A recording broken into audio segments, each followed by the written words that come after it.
Hello class. ये है हमारा एक वर्नियर ट्रांजिट थियोडोलाइट, जिसकी मदद से हम हॉरिजॉन्टल एंगल और वर्टिकल एंगल मेज़र कर सकते हैं। इसके डिफरेंट पार्ट्स मैंने पीपीटी में डिस्कस किए थे। अब यहाँ पे आप प्रैक्टिकली इसको देख सकते हैं। ये जो है आपका दिस वन, ये है आपका टेलीस्कोप, और ये टेलीस्कोप कम्प्लीटली रिवॉल्व हो सकता है। इसलिए किस तरह का थियोडोलाइट हो गया, ये हो गया ट्रांजिट थियोडोलाइट। और अगर ये पूरा रिवॉल्व नहीं हो पाता, ये सिर्फ इतना या इतना ही रिवॉल्व हो पाता जो दूसरी तरह का एक थियोडोलाइट होता है, तो वो कौन सा हो जाता, नॉन ट्रांजिट थियोडोलाइट। और इसका जो लोअर प्लेट है, इसके जो इसका साइज़ बोलेंगे, जो इस थियोडोलाइट का साइज़ किस पे डिपेंड होगा, ये इसका लोअर प्लेट है। यहाँ तक जो पार्ट है ये लोअर प्लेट है, ये अपर प्लेट है। और देखिए, अब जैसे ये टेलीस्कोप को, जैसे मान लीजिए सपोज़ करो आपको हॉरिजॉन्टल एंगल मेज़र करना है, तो आपने इसको, ये लाइन ऑफ कॉलिमिनेशन एक अप्रॉक्स कॉलिमिनेशन के लिए ये चीज़ दी हुई है, जिससे आप किसी भी ऑब्जेक्ट को साइट करेंगे। ये आपका आई पीस हो गया, इसमें लेंसेज लगे हुए हैं, और इधर आपका ऑब्जेक्ट पेन। तो इससे आपने जब देखा जो भी क्रॉस हेयर्स दिखाई दिए, तो उसके बाद यहाँ पे आपको हॉरिजॉन्टल एंगल कैसे मेज़र होगा, इससे यहाँ पे दोनों तरफ स्केल बना हुआ है।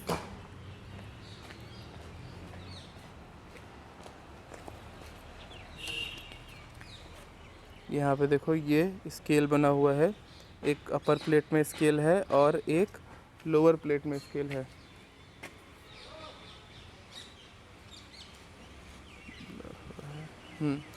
और जब हम इसको यहाँ पे मूव करेंगे, तो देखो इसको ध्यान से, जब इसको यहाँ पे मूव करेंगे तो लोअर प्लेट फिक्स है और अपर प्लेट की रीडिंग जो है चेंज हो रही है। तो हमें अगर कहीं पे भी रीडिंग लेनी है, तो हमें सबसे पहले क्या करना है, इसको 0 पे सेट कर देना है। ये बहुत ही, ये 30 डिग्री हो गया।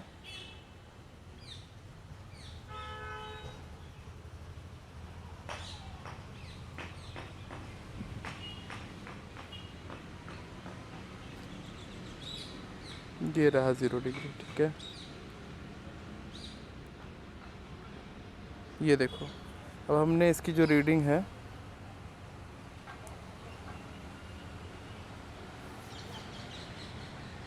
रीडिंग देखना इसमें से काफ़ी मुश्किल है, फिर भी अगर दिख जाए तो। हमने इसको यहाँ पे क्या कर दिया, 0 पे सेट कर दिया, ठीक है। जब ये 0 पे सेट हो जाएगा, तो उसके बाद क्या है, हम लोअर प्लेट को फिक्स कर देंगे। लोअर प्लेट को फिक्स करने के लिए हमारे पास क्लैंप स्क्रू हैं। यहाँ पे ये क्लैंप स्क्रूज हैं। अगर हमने इसको, जैसे देखो, अगर हमने इस वाले स्क्रू को ढीला कर दिया, अगर हम इस स्क्रू को ढीला करते हैं, तो देखना इसकी पूरी कंप्लीट असेंबली, नीचे वाला भी ये पूरा पार्ट, ये वाला पार्ट भी मूवेबल हो गया, ये घूम रहा है। तो अभी जब ये कंप्लीट घूमेगा, अगर हम क्या, हमें अपना 0 मूव नहीं करना। हमें मान लो ये हमारा कोई, वहाँ पे कोई एक ऑब्जेक्ट रखा हुआ है और हम चाहते हैं कि हमारी ये रीडिंग ना बदले, तो हम क्या कर देंगे, ये लोअर प्लेट स्क्रू को लूज़ कर देंगे और अपर प्लेट को टाइट कर देंगे। तो क्या होगा, वो 0 पे ही सेट रहेगा। तो देखो, यहाँ पे ये हो गया लोअर क्लैंप स्क्रू और ये हो गया अपर क्लैंप स्क्रू। तो हमें क्या कर दिया है, हमें लोअर को लूज़ रखना है और अपर को टाइट कर देना है। तो अब देखो, ये पूरी असेंबली एक साथ घूमेगी, लोअर प्लेट और अपर प्लेट एक दूसरे पर नहीं घूमेगा। तो ये अब ये 0 जो हमने सेट किया, वो 0 पे ही रहेगा। देखो, वो चेंज नहीं हुआ है।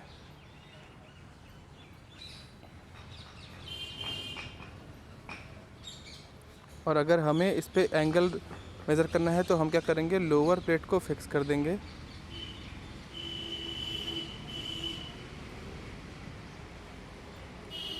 यहाँ से ये लोअर प्लेट को हमने फिक्स कर दिया। अब ये देखो, ये लोअर प्लेट, अब देखना इस बार, देखो अब ये लोअर प्लेट फिक्स हो चुका है और अपर प्लेट असेंबली उस पर मूव कर रही है। तो लोअर प्लेट का जो डाया है, ये जो डाया है, ये डाया जितना भी होगा उस हिसाब से साइज़ ऑफ थियोडोलाइट डिसाइड होगा। और इस पे जो मेन स्केल, जो नीचे लोअर प्लेट की मेन स्केल है, उस पर 0 से 360 डिग्री का एंगल इनग्रेव्ड है। और उसके ऊपर वाली जो प्लेट है, उस पर कौन सा है, ये वर्नियर स्केल लगा हुआ है। तो जब हमें क्या करना है, अगर हमें एंगल मेज़र करना है, तो मैंने वर्नियर स्केल पे एंगल लेना सिखाया था। तो सपोज़ करो हमने कहीं पे भी 0 0 पे सपोज़ करो इसको सेट कर दिया। मान लो यहाँ पे जो हमें पहला पेड़ दिख रहे हैं, सपोज़ करो ये 0 0 पे हमने लोअर प्लेट और अपर प्लेट पे सेट कर दिया है। अब हम इस थियोडोलाइट को जितना भी ये मूव कराएंगे, जितना भी एंगल, मान लो हमें ये इससे वहाँ पे ये इस दीवार का पहला कॉर्नर देखना है, जब हम ये इसको साइड करेंगे यहाँ से एग्जैक्टली इस लाइन ऑफ कॉलिमिनेशन से देखकर, इस आई पीस से देखकर अगर हमने उसको परफेक्टली साइड कर लिया उसका कॉर्नर उस वॉल का, उसके बाद ये जो नीचे एंगल है वो 0 से जितना डिफ्लेक्ट होगा उतना एंगल वो बता देगा कि इतना हॉरिजॉन्टल एंगल हुआ। ठीक। और अगर हमें वर्टिकल एंगल मेज़र करना है तो वर्टिकल एंगल में क्या होता है, ये अभी इस वक्त ये 0 0 डिग्री की कंडीशन में है और यहाँ पर एक प्लेट लगा हुआ है। इस प्लेट में भी 0 से 360 डिग्री का एंगल इनग्रेव्ड है।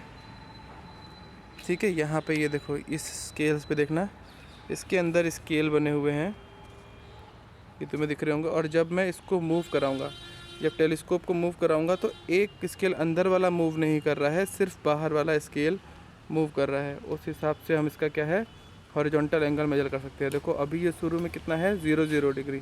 जैसे मान लो हमने शुरू में अगर ये हमें एक बिल्डिंग है और बिल्डिंग का एक टॉप एज और लोअर एज के बीच में एंगल निकालना है, तो हम टॉप एज को साइड कर लेंगे उसका एंगल, और लोअर एज के लोअर कॉर्नर को साइड कर लेंगे उसका एंगल।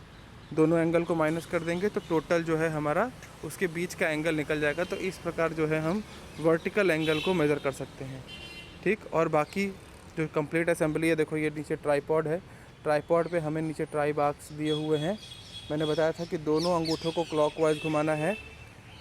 देखो यहाँ पे नीचे तुम्हारा हॉरिजॉन्टल लेवल के लिए बबल दिया हुआ है, ये यहाँ पे ये रहा।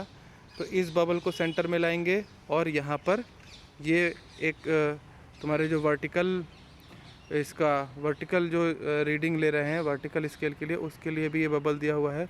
और ऊपर से मिरर असेंबली दी हुई है ताकि अगर ऊंचा हो तो आप यहाँ मिरर से देख सकें कि बबल सेंटर में है कि नहीं। तो इस हिसाब से इंस्ट्रूमेंट को क्या कर लेंगे, हम सबसे पहले लेवलिंग कर लेंगे। और यहाँ पे देखो नीचे जो हुक दिया हुआ है कम्प्लीटली, यहाँ तुम्हें ये जो हुक दिखाई दे रहा है, यहाँ ये इस हुक से नीचे प्लम बॉब लटकाएंगे तो जो भी इसका नीचे यहाँ पे कहीं पॉइंट होगा वो क्या हो जाएगा, इसका सेंटर पॉइंट हो जाएगा। यानी अगर हमें मान लो कोई एक यहाँ पे कहीं पॉइंट दिया होता और यहीं पे हमें इंस्ट्रूमेंट सेट करना होता, तो हम इस पॉइंट के ऊपर प्लम बॉब लटका करके इंस्ट्रूमेंट सेट करते, तो वहीं से हमारी सेंटरिंग हो जाती। देन हम क्या करते, लेवलिंग, एक अप्रॉक्सीमेट लेवलिंग के लिए पहले 2 ट्राईपॉड के 2 लेग्स को फिक्स कर देते और एक लेग्स को मूव कराते हैं, और उसके बाद इस जो माइन्यूट लेवलिंग है वो तुम्हारे ट्राई बॉक्स से करते हैं। अब उसके बाद हमारा देखो ये हमारा लोअर प्लेट का क्लैंप स्क्रू है। हाँ, अब टेंजेंट स्क्रू की बात है कि टेंजेंट स्क्रू क्या है।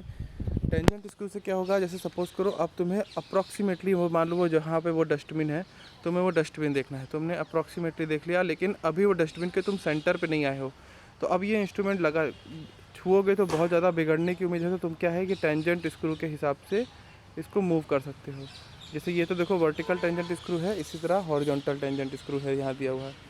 तो टेंजेंट स्क्रू से बहुत ही माइन्यूट, पहले तुम क्या करोगे, क्लैंप को टाइट कर दोगे। क्लैंप को जैसे मान लो तुमने देखो ये क्लैंप को अगर तुमने यहाँ पे देखो मैंने ये क्लैंप टाइट कर दिया सपोज़ करो, देखो ये अभी मूव कर रहा है। अगर ये मैंने यहाँ पे ये टाइट कर दिया, देखो अब ये मूव नहीं हो सकता, मैं इसे प्रेशर लगा रहा हूँ लेकिन ये मूव नहीं होगा, ये अब टाइट होगा। और ये क्लैंप स्क्रू को लूज़ कर दिया तो ये मूव हो रहा है। और ये क्या है, टेंजेंट स्क्रू। तो अगर मान लो हमें यहाँ पे वर्टिकली कोई एंगल देखना है, तो जब इसको हम मूव कराएंगे तो इससे ये बहुत ही थोड़ा सा माइन्यूट ऊपर नीचे होगा, बहुत ही थोड़ा सा, जो कि हमको पता नहीं लगेगा, लेकिन हमारे जो ऑब्जेक्ट है उसको साइड करने के लिए ये बहुत ज़्यादा ज़रूरी है। ठीक है, तो यहाँ पे तुमने देखा कि नीचे लोअर प्लेट था, ये जो पार्ट है इस पे लोअर प्लेट है, इसके ऊपर ये अपर प्लेट है। लोअर प्लेट के ऊपर अपर प्लेट मूव कर रहा है।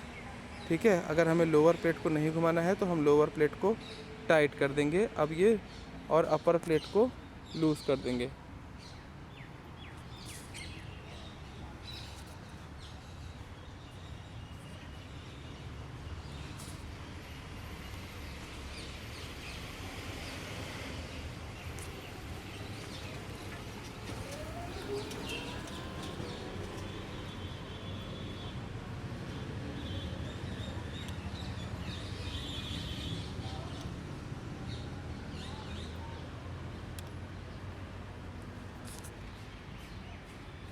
अब ये देखो यहाँ पे, अब ये देखो रीडिंग देखो,